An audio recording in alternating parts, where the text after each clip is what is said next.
Muy buenas tardes. A nombre del doctor Gonzalo Bustamante les damos la más cordial bienvenida a este ciclo de conferencias que ha organizado para ustedes la División de Universidad Abierta.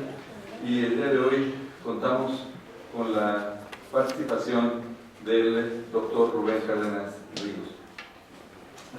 El doctor Rubén Cárdenas Ríos nos va a hablar sobre el Estado administrado y el comercio exterior. Daré una lectura muy compacta, muy sucinta de la amplia trayectoria académica que tiene el doctor Rubén Cárdenas Ríos. Él es licenciado en Derecho por esta Facultad de Derecho de la UNAM. Él realizó la especialidad de Derecho Constitucional en la Universidad de Castilla-La Mancha de España. Tiene la maestría en Derecho en la División de Estudios de Abogado de esta facultad y el doctorado también. Ha tenido diversas actividades administrativas, destaca la de consejero electoral federal, es miembro fundador del claustro de doctores en Derecho de esta Facultad de Derecho de la Universidad y tiene diversas obras publicadas sobre educación jurídica y ha dictado diferentes conferencias respecto al tema del lenguaje, argumentación jurídica, en fin, entre otros. El día de hoy vamos a conocer de este tema y ya para no restarle más tiempo a este interesante tema, le damos la bienvenida al doctor. Doctor Benja, bienvenido, muchas gracias por estar con nosotros.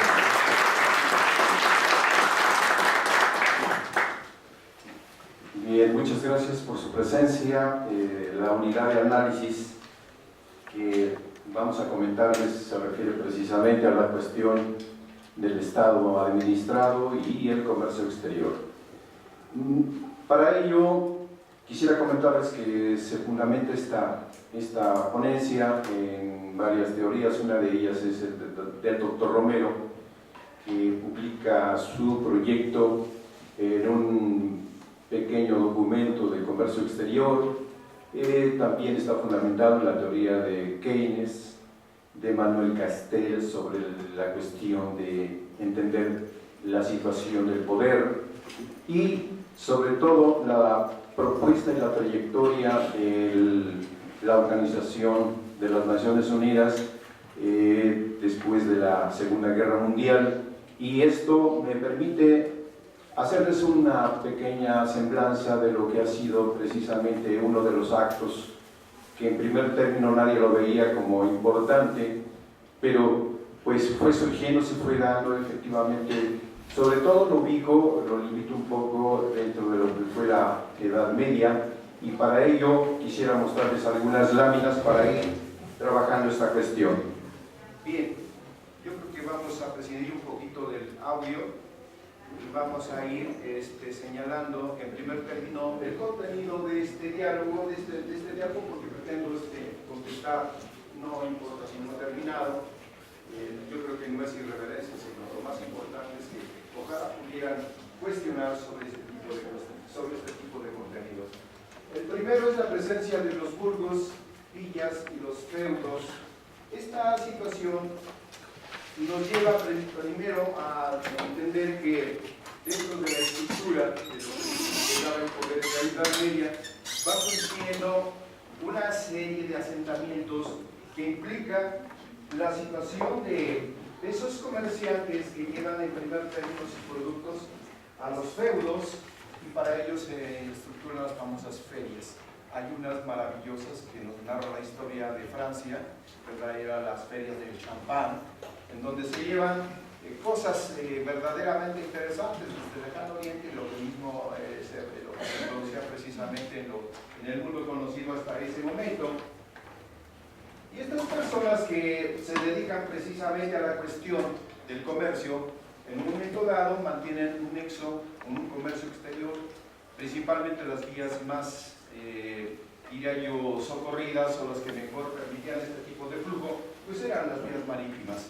Y por ello, si analizamos la geoeconomía de la Edad Media, pues vamos a encontrar que el mar Mediterráneo es uno de los más importantes, y la cuestión del avance del comercio en el territorio de Europa y Asia, pues sí se hacía también por las vías terrestres, pero con muchas dificultades y con muchos riesgos. Bien, hablaríamos entonces que para esta época, bueno, tenemos ahí una presentación de algunos satisfactores y de algunos servicios, por supuesto. Tenemos obviamente el transporte como servicio y también empezamos a ver el servicio de la cuestión del mercado de dinero, las finanzas, la presencia de, para poder tener acceso a lo que era madera, trigo, piel, cera, en fin, sería innumerable la situación de que eran los bienes que constituían la cuestión del comercio. Inicia precisamente la cuestión esta de ese lado, en esa columna, empezamos con el primer ejercicio acerca del intercambio de satisfactores. Tenemos el trueque, después tenemos la presencia de las monedas, metal moneda, luego aparece el papel moneda y con ello también la letra de cambio, que es un título de crédito ancestral. Luego tendríamos la presencia de las primeras instituciones del dinero en el siglo VII, que habla de los bancos. El dinero de plástico, que eso ya nos alcanzó aquí a nuestro momento, en esta etapa de nuestra vida. Y también tendríamos que hablar un poquito de las criptomonedas, que son transferencias de dinero internacional, que eso pues obviamente pertenece a los grandes monopolios, a las grandes industrias, o sobre todo al Banco Monetario Internacional y a otras empresas de ese tipo. Es una situación de transferencia muy rápida, barata y sin cargos y de situaciones intermediarias. Y esto lo utilizan, por ejemplo, los Western Union, MoneyGram, Coversys, Direct y muchas otras más. El valor de cada criptomoneda depende de su usualidad, suministro y demanda. Esto mueve aproximadamente un porcentaje, o más bien una cantidad de 2.9 millones de usuarios, obviamente dentro de lo que nosotros entenderíamos como la Organización Mundial del Comercio, que más adelante vamos a ver. Un concepto de dinero, bueno, pues lo tenemos en ese punto. Es un punto de referencia para saber el valor, para saber obviamente las medidas, los estándares y la reciprocidad de los intercambios en este tipo de cuestiones, ¿verdad? Pero eso requiere de los elementos pequeñitos que tenemos ahí abajo, que requiere de que haya un reconocimiento. Es el poder de las cosas. Ustedes me reconocen, yo lo reconozco, es una situación del principio de coexistencia a nivel internacional, pero fundamentado en el valor de la confianza. Aun cuando no se quiera creer, debe haber ese tipo de soportes de carácter, yo diría, axiológico, sobre todo en el mercado, a pesar de que se entiende que los negocios pues, son transacciones, o le agregamos esa parte última al término, porque finalmente son transas, y hablar obviamente también del crédito, el hecho de creer en las partes para el efecto de poder hacer este tipo de vinculación. Una vez que vimos este otro elemento, vamos a ver la situación de lo importante que implica precisamente el hecho de ir analizando la geopolítica, la geoeconomía, lo geojurídico, lo geosocial, todo este tipo de conceptos vistos desde el punto macro. La situación de lo que estamos hablando, como ustedes van a advertir, se trata de analizar la presencia de los sujetos típicos del derecho internacional. Estos son los estados, los que forman precisamente todo el contexto de la aldea internacional. Y para ello, bueno, a mí me llama la atención porque tiene elementos muy importantes. Este señor, que es uno de los más destacados, diría yo, de la cuestión de la corriente del mercantilismo. Y se trata de Adam Smith, que es, para empezar, uno de los colegas, ¿verdad? Uno de nuestros íconos dentro de la cuestión jurídica. Y estoy hablando de Adam Smith, que es doctor en leyes, miembro de la Real Sociedad de Londres y de Edimburgo, etcétera, etcétera. Él funda su propuesta y él funda la situación de entender precisamente la situación de soberanía, porque hay que verlo así, la autosuficiencia, ¿verdad? La autodeterminación en la cuestión de los siguientes indicadores que son integrantes precisamente de un Estado. ¿Cuáles son esos? Evidentemente su territorio. territorio es determinante, pero ese territorio no tiene sentido si no tiene el otro elemento persistente que en teoría del Estado se refiere precisamente a la estructura social. El ser humano es el que hace, el que crea, el que modifica, el que inventa, el que patenta, el que controla, el que habla de poder, el que habla obviamente de muchas cuestiones que se van generando en la psicología social, la psicología organizacional acerca, por ejemplo, del bien común, del bienestar social, del derecho al desarrollo, que es ahora lo último que se entiende, debe ser obviamente la propuesta de una entidad como la nuestra, ¿verdad? Una entidad como el Estado de Derecho mexicano. Esa situación del producto de su territorio, obviamente la situación de la fuerza del trabajo, pero esa fuerza del trabajo debe estar sustentado en un sistema educativo capaz de patentar, de investigar, de llevar obviamente tecnología de punta, y eso depende de nuestras universidades definitivamente, y el modo. Yo diría que la estrategia es el modelo de enseñanza. Y aquí sí es un poco criticable, ahí se los dejo a ustedes en el tintero, ¿verdad? ¿Qué nivel de rigor académico estamos nosotros exigiendo para nuestra comunidad? ¿Verdad? Parece ser que no hay tanto, se va deteriorando, hay mucha gente que pues opta, dice, bueno, si la UNAM nos piden 5 años o 7 años para la carrera de médico, pues mejor lo vemos con otra institución, ¿no? Que es ejecutiva, nada más vamos los sábados y nos envían hasta el título por correo. Pero finalmente pues eso tiende a deformaciones como las que maneja Ana Hirsch, ¿verdad? La situación de la simulación, el tráfico de credencialismo, etcétera, etcétera, que lo dejamos a este punto para no desviarnos.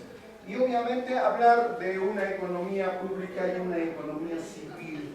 Esto es sumamente interesante, y aquí esto no es un rubro. Esto, como ustedes recuerdan, pues que trabajamos ahí las partes constitucionales de nuestro sistema económico, incluso está estatuido que nuestra república es o tiene un sistema económico de tipo capitalista. Ahora vamos a ver, yo les diría que ni siquiera eso existe, bajo la perspectiva que yo voy a proponer ahorita, exponerles, porque para empezar, bueno, habría que tener en cuenta si la estructura de los países subdesarrollados, como es México, tiene esa teoría de los oros. Y esa teoría de los oros implica precisamente ir clasificando lo que dijo Adam Smith.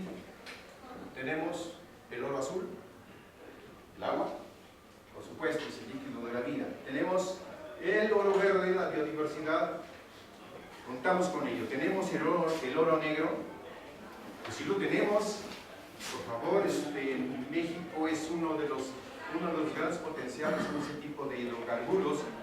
Y el oro gris. Y ahí empiezan los cuestionamientos en ese sentido. Vamos a ver de qué se trata esto que estamos manejando y dejando en interrogantes. A partir de 1907 a 1945, por mencionar algo, la historia nos presenta una naturaleza muy alarmante de lo que es el género humano, ¿verdad? Las cosas que quiero las tengo, ya sea obviamente a través de estrategias diversas, y una de ellas obviamente es la cuestión bélica, y los grandes enfrentamientos, los genocidios, la situación de la Primera Guerra Mundial, una situación de causa o motivo que se generó, pero realmente era la idea de apropiarse de ciertos elementos que para ese entonces significaban un elemento importante para la industria, el desarrollo industrial y tecnológico de esos momentos. La Segunda Guerra Mundial, evidentemente, se tenían a la mejor cuestiones de carácter político, desavenencias, etcétera, etcétera, pero lo importante era que alguien quería dominar el mundo. Pero todo ese tipo de cuestiones que estamos viendo, finalmente se reflexiona, y obviamente soy dueño, como lo hicieron obviamente los vencedores de la Segunda Guerra Mundial, pero de un territorio devastado, no había gente. Y como dice Adam Smith, un territorio sin la fuerza de trabajo, sin la presencia de los seres humanos, pues es no tiene sentido. Entonces, ahí empieza uno a tratar de entender cuál fue la propuesta de un interesante, ¿no? La cuestión es que aparece esto. La Organización de las Naciones Unidas y el GATT.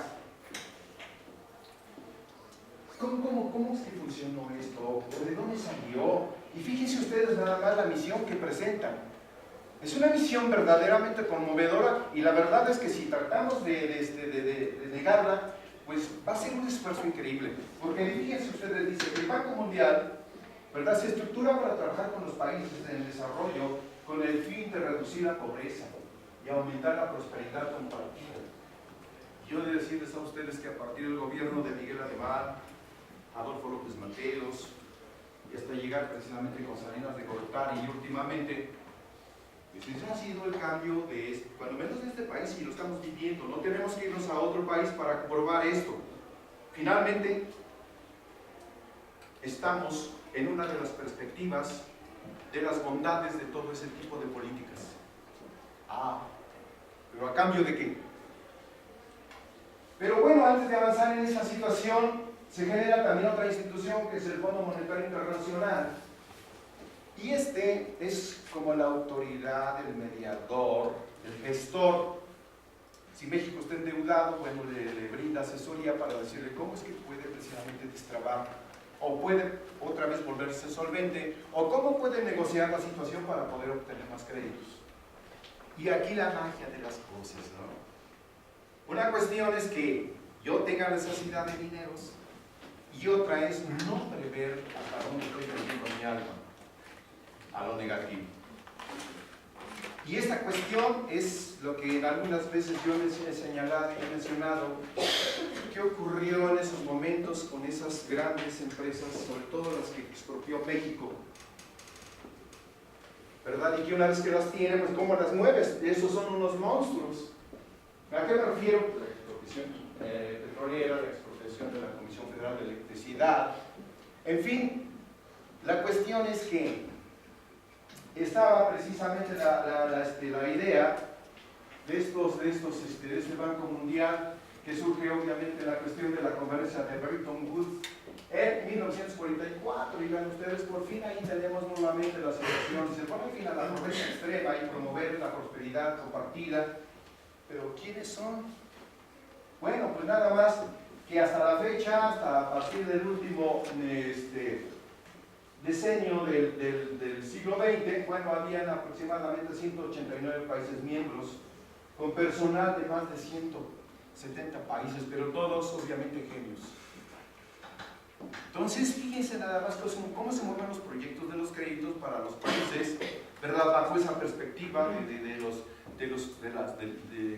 que tienen ahí precisamente claustrado el oro gris en políticas económicas, políticas financieras, políticas de comercio internacional, políticas de ofrecimiento de créditos más los servicios. Y hablar de servicios es, por ejemplo, lo que estamos viviendo ahorita nosotros, ¿no? La situación de que se contrata un medio de transporte que está estudiado bajo esa perspectiva.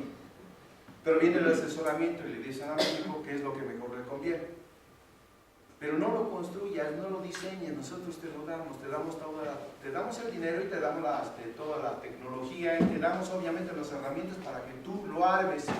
Es como cuando a los niños les decimos, mira, aquí está un carrito a escala, ármalo.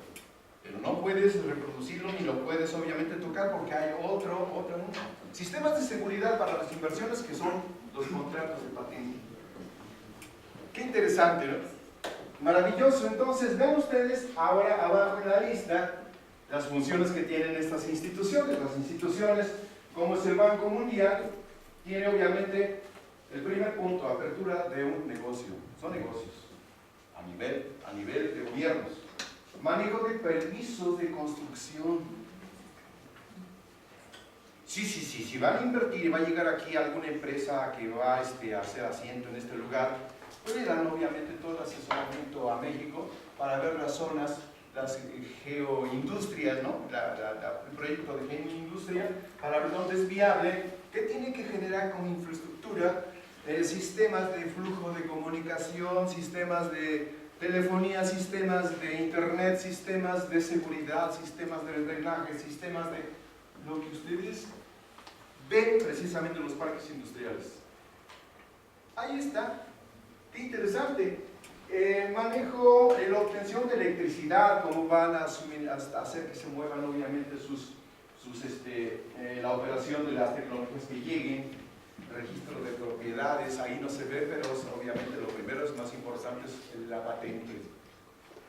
Lo que sigue, obtención de créditos, protección de los inversionistas minoritarios.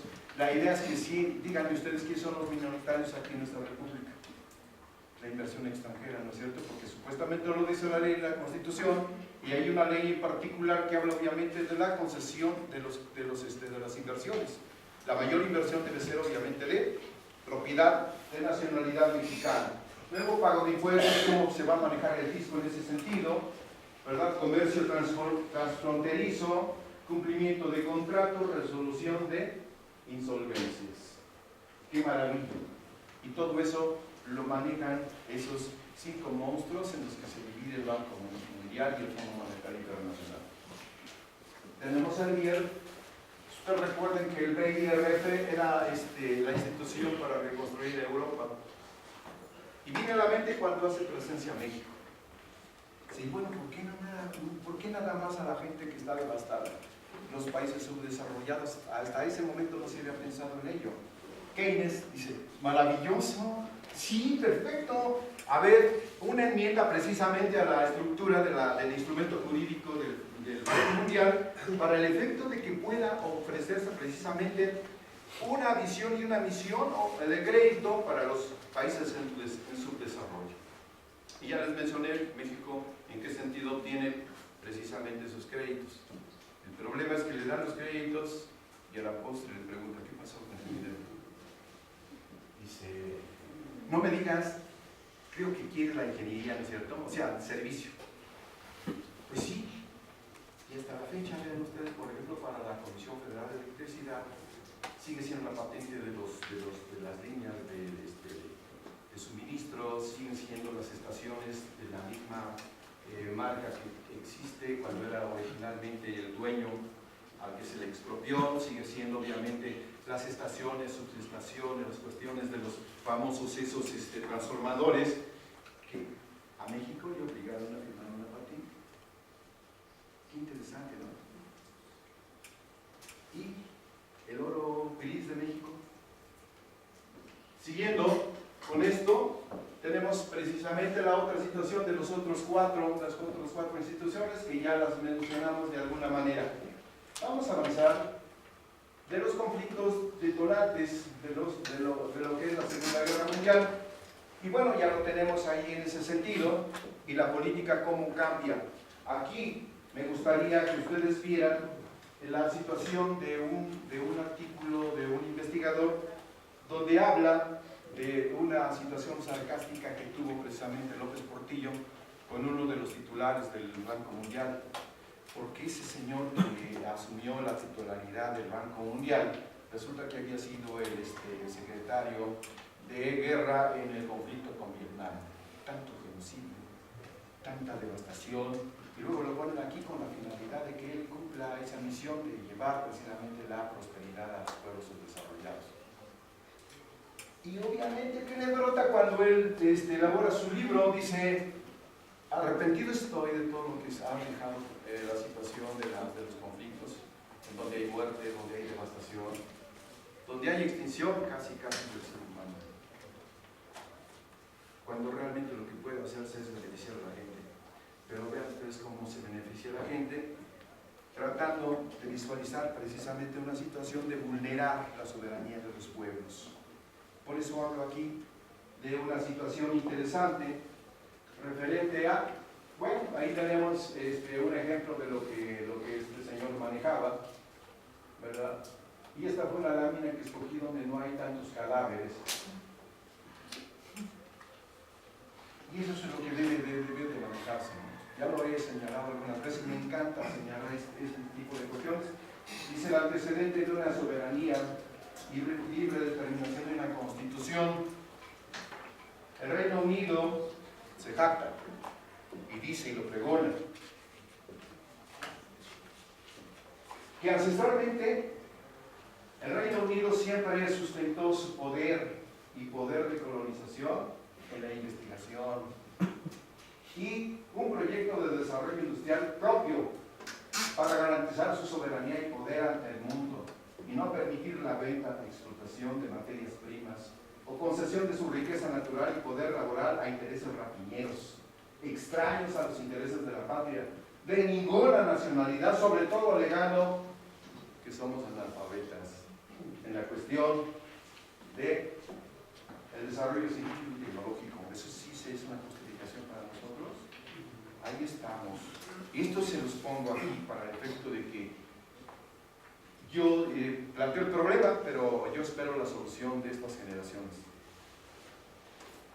¿Cómo poder rescatar nuevamente de esa invasión pasiva? Obviamente nuestra entidad, nuestro país. Y esto se hace a través no solo de la cuestión del dinero y de la tecnología y todo ese tipo de cuestiones de la corrupción, sino se hace porque supera lo que nosotros hemos mencionado en cuanto a la situación de la perspectiva de los estados, ¿no es cierto? La situación del bien social, del bien común, de la situación de lo referente al derecho al desarrollo. Aquí, si le preguntamos a cualquier persona, sí se quejan y hablan, pero si estamos en la época de la abundancia, ¿qué hace falta?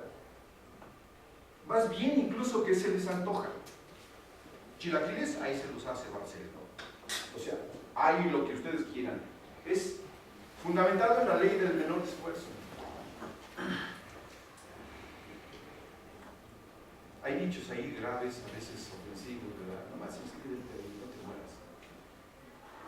La era de los alimentos sintéticos, hasta del petróleo hacen alimentos, ¿verdad? Y el abuso de las sales y todo ese tipo de cuestiones. Tenemos entonces la presencia de dos industrias, una que parece que nos alimenta y la otra parece ser que nos alivia o nos cura, pero las dos al final de cuentas nos matan, ¿no?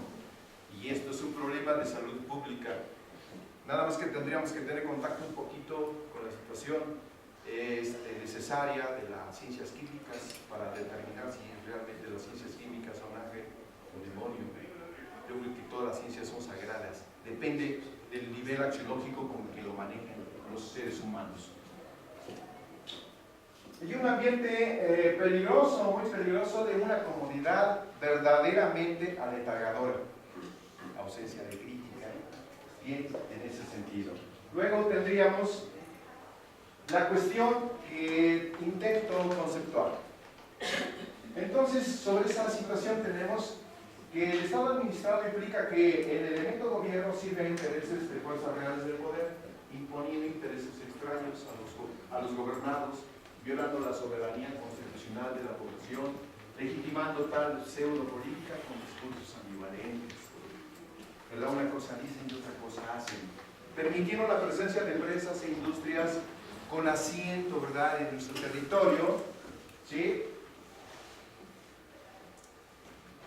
Dice con ello la invasión, explotación del territorio, la fuerza de trabajo y aprovechamiento del mercado interno sin control, porque lo que ocurre es que si teníamos que vender nuestra materia prima, ya no vamos a cobrar obviamente el movimiento, sino que están aquí esas empresas y aquí la extraen.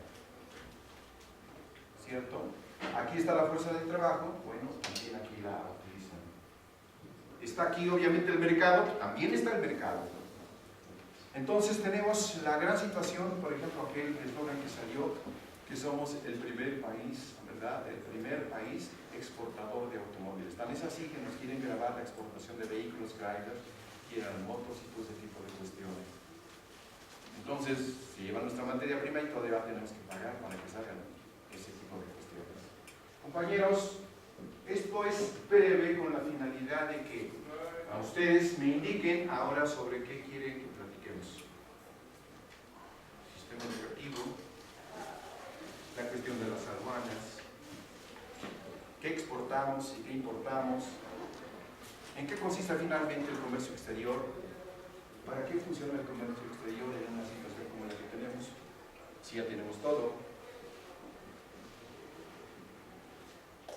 El sistema educativo. ¿Qué pasa con los talentos, los verdaderos hijos de la patria, aquellos que revolucionan, los enviados del Señor que vienen a rescatar obviamente a su pueblo. Todo este tipo de cuestiones se los dejo allí en el tintero. Y mis correos son estos para efecto de poder, si ahorita no hay necesidad de algún comentario, ahí están mis correos, yo estoy atento. Creo que ahora es lo que nos permite de alguna forma tener presencia.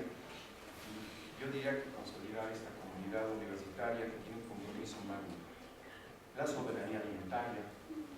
¿Hay democracia o no hay democracia? La situación de la manera de cómo se estructura nuestro sistema jurídico o nuestro sistema de leyes conceptista de Heck y Yale al respecto. Sistema que ya caducó a principios del siglo pasado y lo seguimos rendiendo culto. Qué interesante todo este tipo de cuestiones. Estoy a sus órdenes. Con eso termino y muchas gracias por haberme acompañado. Dice un señor en sus ponencias, dice que los buenos amigos se le vienen en la cárcel y en las conferencias. Así que gracias por haber estado conmigo.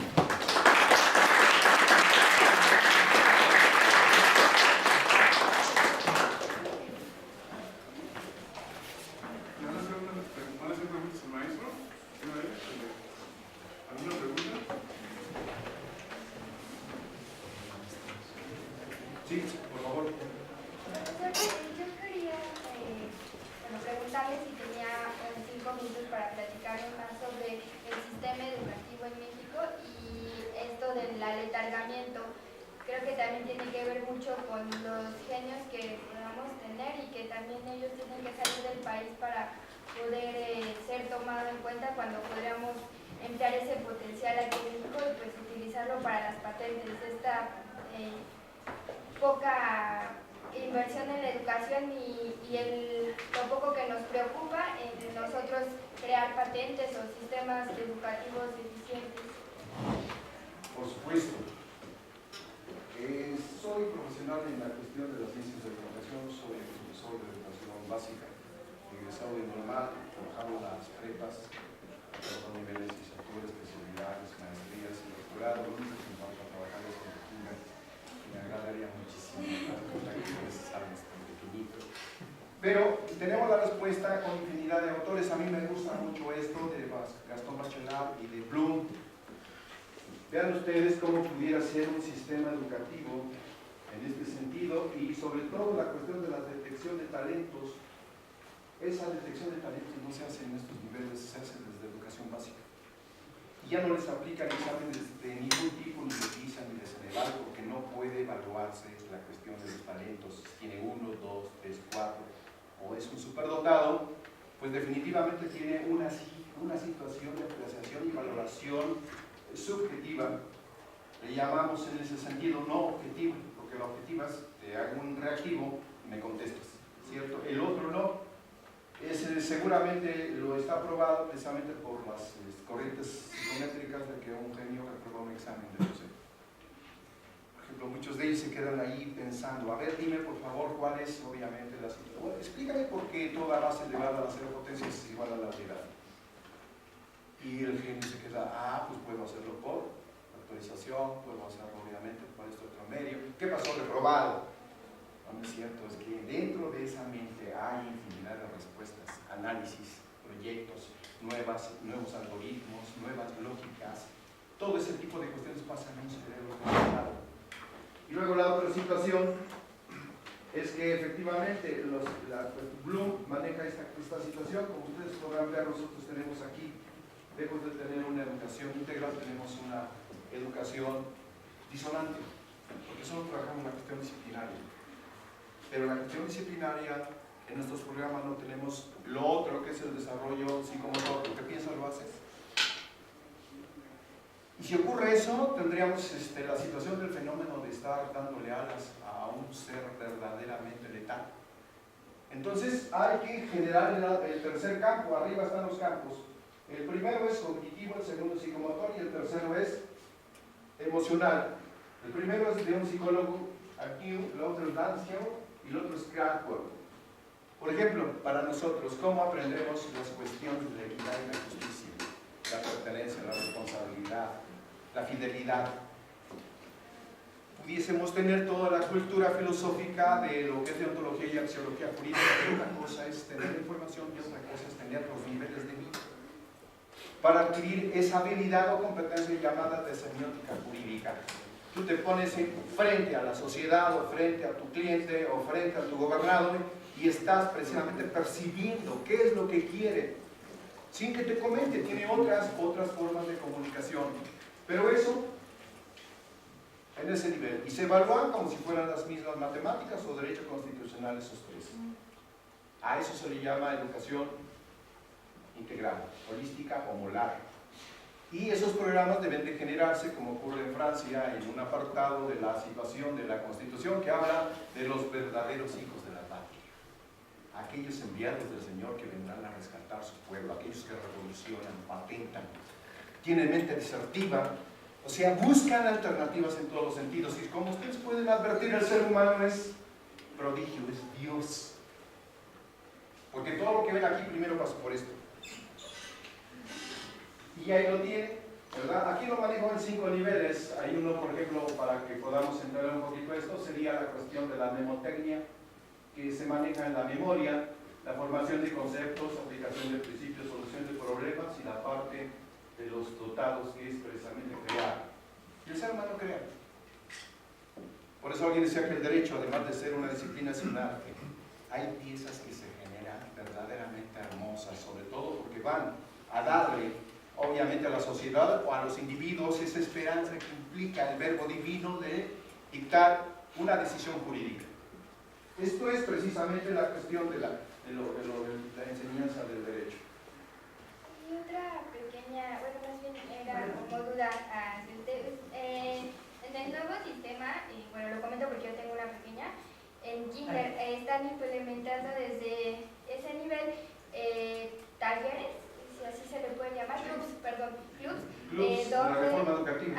donde los niños buscan como sus habilidades y las que no le favorecen o no son buenos en ellas, tratan de meterlos más en los clubs para que mejoren en esas áreas. Sí, correcto. Usted nos había comentado que en China, bueno, yo ya lo había leído también, que para aceptarlos en las universidades ellos tenían que demostrar qué habilidades o destrezas tenían, pero en el ámbito de cantar, bailar y pintar, pero en un nivel más alto, y que si ellos no tenían ninguna de estas habilidades, pues no entraban. Esto que está implementando este nuevo sistema va hacia ese sentido, como tratar de mejorar. Lo dicen, pero no lo hacen. O sea, el hecho de desarrollar, por ejemplo, la cuestión psicomotora es que le preguntan al que va a ingresar a aspirante al espacio universitario, en qué eres obviamente profesional. Bueno, natación. Bueno, entonces tu récord, y van a estar aquí los árbitros para evaluarlo. Que en la apreciación de recreación del arte, música, bien, qué partitura vas a ejecutar y con qué instrumento, y tienes aquí tus sínodos.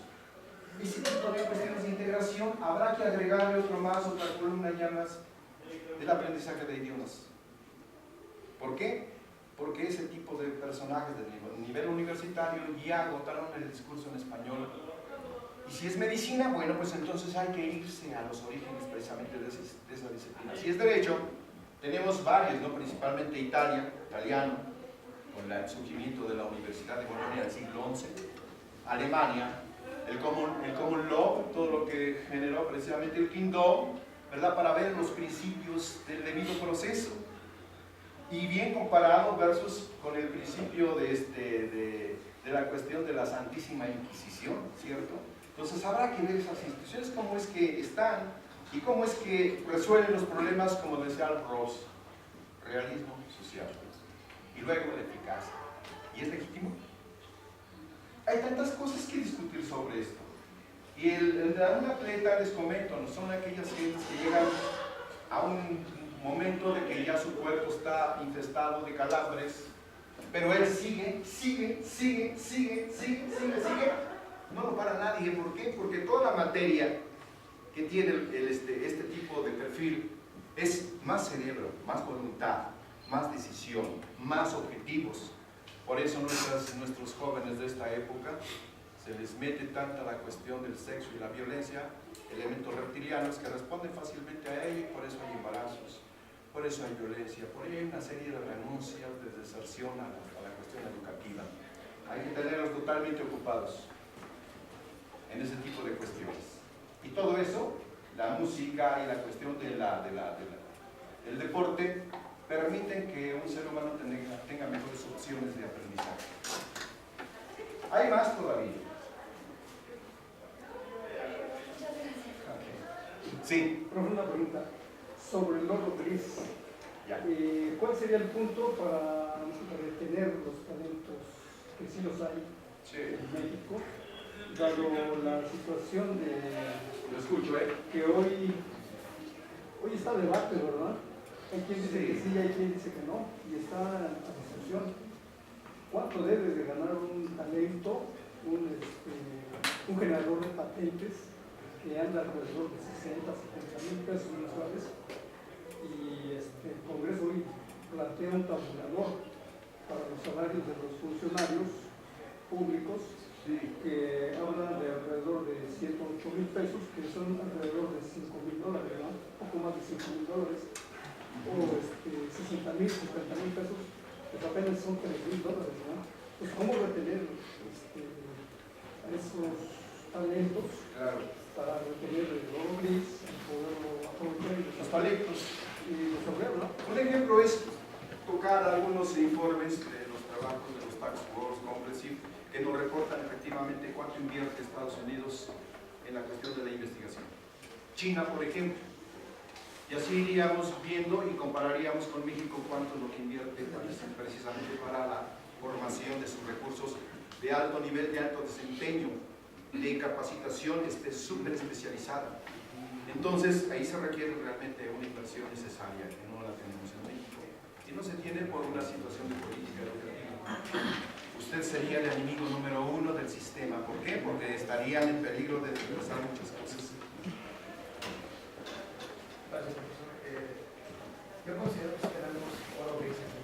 Tenemos muchísima gente que ha salido al extranjero a prepararse maestrías con ustedes, maestrías, doctorados, y regresan aquí al país. Pero las políticas públicas no permiten que se apoye a esta gente. Porque realmente el que está preparando esa ley es una persona que ni siquiera se preparó para generar esas leyes, que no entiende de dónde va a salir el dinero, los recursos que se necesitan, que si apoyamos a la investigación, todo va a salir mejor para todo el país. Entonces yo considero que primero deberíamos cambiar a la gente que llega a los estadios que nos pueden decidir cómo vamos a investigar, cómo vamos a educar a los demás. Porque si no vamos a llegar a un fracaso. Tenemos oro, pero escondido. Tenemos oro que es peligroso para el sistema. Son los enemigos número 1. La universidad es el enemigo número 1 del sistema. Esto es, claro, usted empieza a pertenecer a esta comunidad y definitivamente empieza a ser crítico, pero con fundamento. Si empieza usted a encontrar obviamente esos juegos curriculares, esas incongruencias, esas antinomias, y dar la respuesta, ¿verdad? Eso es lo grandioso de contar con espacios académicos como del nivel que tenemos, y en buena hora que estemos en este espacio. Sí. Pero yo nada más quiero hacer un comentario final. Agradecerle como a usted todo lo que nos ha venido enseñando y bueno, también extender mi comentario a mis compañeros. Yo tengo una niña de comentario kinder y me es incómodo que la educación y el nivel de su coeficiente se quiera medir siempre por exámenes, ¿no? Hasta el mío. Porque nos comentaba un profesor que a veces podamos tener un mal día, vamos a sacarse en ese examen y no me dice que soy tonta, que no soy hábil, que no aprendí, ¿no? Entonces mi pequeña me decían que tenía problemas en la escuela y la llevé y busqué y me dijeron que pues ella no tiene un problema, simplemente su forma de aprender es diferente, es kinestésica y que le cuesta trabajo y que tiene déficit de atención, ¿no? Me dicen que tome medicamentos, todavía estoy como en esa disyuntiva, pero pues es que bueno, me cuesta, bueno, rápido comento, ella nació mal, tuvo un derrame cerebral y ya está totalmente bien, literal un milagro. Entonces su nivel de conversación es muy alto, de hecho me dijeron que su nivel de inteligencia verbal era por encima. Si tú le pones a cualquier persona que tenga un hijo el interés a tus pequeños y le desarrollas esa habilidad, pues se puede desarrollar en otras cosas, aunque en matemáticas sea mala, en lo demás puede ser excelente y puede ser un genio en filosofía, ¿no? A lo mejor. La cuestión kinestésica finalmente es una expresión, yo diría, de las herramientas epistémicas más sacras en todos los medios o momentos de la enseñanza. ¿Cómo es que se transforma un ser humano? ¿Cómo es que un médico después del tercer, cuarto semestre ya camina, vive, respira, sueña, ve, analiza? Porque ha vivido eso. Es la comunicación, es el verbo, es la cuestión kinestésica de la palabra, te va cambiando. Por eso el verbo de la situación de los contenidos disciplinarios, por ejemplo nosotros tendríamos que tener dos tipos de lectura. Por ahí les envío un archivo de controles de lectura sobre la situación del tratamiento de las fuentes que están autorizadas por la Facultad de Derecho, porque son los contenidos probados y con validez epistémica que nos sirven para formarnos como juristas. Y aparte, llevar literatura jurídica, ¿verdad? Una lectura con un promedio que también les estoy comentando, ¿verdad? 20 páginas en 2 horas, entre 30 y 50 términos marcados con lápiz, hace usted su mapa mental y habla 5 minutos. Ustedes me dicen, yo sigo, ¿no? De no ser así, gracias.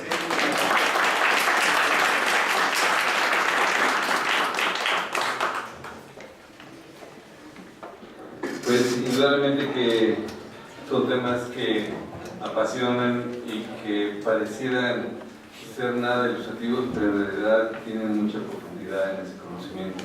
Es por ello que le agradecemos al doctor Rubén Cárdenas Ríos y que nos haya brindado esta conferencia. Y únicamente me restaría entregarle un reconocimiento que el señor director me pidió que le entregara y que le voy a dar lectura en este momento.